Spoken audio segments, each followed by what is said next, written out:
MBPC Thoughts, a complete solution to all subject for SSC and HSC. প্রিয় দর্শক আসসালামু আলাইকুম। MBPC Thoughts জলঢাকার একটি স্বনামধন্য শিক্ষা প্রতিষ্ঠান, যে শিক্ষা প্রতিষ্ঠানটি থেকে প্রতি বছরেই বুয়েট, মেডিকেল, ঢাকা বিশ্ববিদ্যালয় সহ দেশের বিভিন্ন স্বনামধন্য শিক্ষা প্রতিষ্ঠানগুলোতে চান্স পেয়ে যাচ্ছে। আমি জান্নাতুল আক্তার এবছর ঢাকা বিশ্ববিদ্যালয়ে উত্তীর্ণ হয়েছি। আমি একই সাথে এবার জগন্নাথ বিশ্ববিদ্যালয়ে 284তম স্থান অর্জন করেছি। এইচএসসির পরে আমি একদম টোটালি জলঢাকার কোনো প্ল্যাটফর্মের সাথে যুক্ত ছিলাম না, একমাত্র নাজমুল ভাইয়ার কাছেই যুক্ত ছিলাম। আমি বাংলা, ইংলিশ, অঙ্ক, আইসিটি, ফিজিক্স, কেমিস্ট্রি থেকে এইচএসসির যত সাবজেক্ট আছে সব আমি একাই নাজমুল ভাইয়ের কাছ থেকেই পড়েছি, অন্য কোনো প্ল্যাটফর্মের সাথে আমি যুক্ত ছিলাম না। ভাইয়া আমাদের এইচএসসি একাডেমিক ব্যাচ থেকেই অ্যাডমিশন ক্যান্ডিডেট আসলে কিভাবে পড়তে হবে প্রসেসটা ভাইয়া আমাদের অনেক সুন্দরভাবে বুঝাই দিয়েছেন। 2017 সালে শুরু হওয়া এই শিক্ষা প্রতিষ্ঠানটি মানসম্মত শিক্ষাদানে এক অনন্য নজির, যার প্রমাণ এডমিশনে সফলভাবে অধিষ্ঠিত হওয়া এখানকার শিক্ষার্থীরা। তো নাজমুল ভাই এসে আমাদের ফিজিক্স ক্লাস নিয়েছিল, একদিন হয়তো বা ক্লাস নিয়েছিল। তো ওই দিন গতি অধ্যায়টা পড়াইছিল। তো ওই দিন আমরা পড়লাম সবাই। তো ওই দিন থেকে মনে আসলো যে ওই দিন আমরা ফিজিক্সের একটা চ্যাপ্টার বুঝি না। ওই চ্যাপ্টারটা না হলে তোমার লিফটের কনসেপ্ট একটা ছিল, যে আমরা লিফটের জিনিসটা বুঝি না। অভিধাটা রিলেট করতে পারবো ভালো, কারণ আমরা একই সময় ছিলাম। তো আমরা ভাবলাম যে না, নাজমুল ভাইয়ের কাছে আমরা প্রাইভেট পড়বো। তো ওইখান থেকেই শুরু, তো আজকে এই পর্যন্ত। এটি আসলে মানসম্মত শিক্ষাদানের জন্য একটি ট্রেনিং সিস্টেম বলা যায়। নাজমুল ভাইয়ের কথা যখন শুনছি, আমরা এমনও দিন গেছিল, এই যে এখানে আমাদের দুজন ব্যাচমেট আছে, দিশান আসে নাই, আরও কয়েকজন ছিল, আমরা 4-5 জন মিলে, রিফাতও ছিল সাথে আমাদের, আমরা কয়েকজন মিলে 2-3 ঘন্টা টাইম দিতাম। একদিনে আমরা 300-400 MCQ পর্যন্ত আমরা সলভ করছি সবাই মিলে।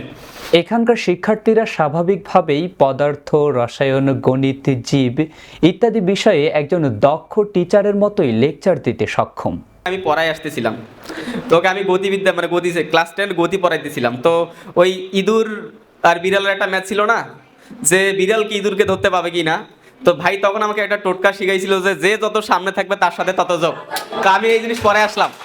এভাবেই চলতে থাকলে আশা করা যায় এসএসসি কিংবা এইচএসসিতে জলঢাকার কোনো শিক্ষার্থীকেই জলঢাকার বাইরে কোনো কলেজেই ভর্তি হতে হবে না। ফিজিক্স কোশ্চেন যখন পাইছিলাম, তো ওটা টাচ করতে হয় নাই, পুরা ফেল করার মতো অবস্থা ছিল। তো নাজমুল ভাইয়ের কাছে ফার্স্ট বুঝতে পারছিলাম যে ফিজিক্স আর কেমিস্ট্রি যে ম্যাথের মাধ্যমে কনসেপ্টটা ক্লিয়ার করতে হয়। জলঢাকার যে কোনো কলেজ থেকে এমবিপিএস এর সাথে লেগে থাকলে আশা করা যায় জীবনের সর্বোচ্চ লক্ষ্যে পৌঁছানো সম্ভব। এমবিপিএস এর শিক্ষার্থীরা দেশের যে কোনো এক্সামে পাল্লা দিতে সক্ষম। তোমাদের আমার কাছে পড়া লাগবে না, তোমরা জাস্ট 1 সপ্তাহ আসো, একটা ট্রায়াল ক্লাস করো, যদি ভালো লাগে তাহলে পড়বা, নাহলে পড়বা না আর কি। তো আমরা তখন আগেই বিভিন্ন জায়গায় ফিজিক্স, কেমিস্ট্রি পড়তাম এবং ওই স্যাররাও যথেষ্ট ভালো পড়াতেন আর কি। কিন্তু নাজমুলের কাছে যখন পড়লাম, তখন একটা জিনিস দেখলাম যে ভাই শুধু পড়ান না, তার সাথে বলে দেন যে কিভাবে পড়তে হবে। একজন শিক্ষার্থী যতই দুর্বল হোক, এমবিপিএস থট তার পড়াশোনার পাশাপাশি তার কেরিয়ারেরও দায়িত্ব নিয়ে থাকে। এমবিপিএস থট 3টি বিষয় নিয়ে কাজ করে। 1. এমবিপিএস থট এর অক্লান্ত পরিশ্রম। 2. শিক্ষার্থীদের মানসিকভাবে পড়াশোনার প্রতি মোটিভেট করা। 3. অভিভাবকের সচেতনতার দিকে লক্ষ্য রাখা। এমবিপিএস থটস এর offline class, online class, live class এবং মার্জিত পরীক্ষা প্যাটার্নের মাধ্যমেই একজন শিক্ষার্থী সুসংগঠিত হয়, যার প্রমাণ দেশের বিভিন্ন নামকরা প্রতিষ্ঠানগুলোতেই এই শিক্ষার্থীরা চান্স পাচ্ছে। মূলত ফাঁকিবাজ স্টুডেন্ট ছিলাম, কিন্তু ভাইয়ের কাছে গিয়ে প্রত্যেকটা দিন আমার বাবাকে মেসেজ দিত যে আপনার ছেলে প্রাইভেটে আসতেছে না, করতেছে না। কিন্তু আসলে এই দিকগুলো দিয়ে কিন্তু খুব রাগ হইতো, কিন্তু পরবর্তীতে বুঝতেছি যে ভাই না থাকলে হয়তো বা আমি যেখানে চান্স পাইছি ওইখানেও পাইতাম না। এমবিপিএস থটস জলঢাকার গর্ব, যার প্রতিষ্ঠাতা যারা মোহাম্মদ নাজমুল হাসান। এভাবে ভাই হয় কতদিন আর এভাবে চলবে? চলবে কি? চলবে না। বেশিরভাগ মানুষ যে সিদ্ধান্ত নেয় সেটা ভুল হয়। গ্যালিলিও যখন বলছিল পৃথিবী ঘোরে, পৃথিবীর সব মানুষ তার বিরুদ্ধে ছিল, কিন্তু কার কথা ঠিক? গ্যালিলিওর কথা ঠিক ছিল কিনা? ঠিক। বেশিরভাগ মানুষ, বলতো বেশিরভাগ দর্শক কোথায় হয়?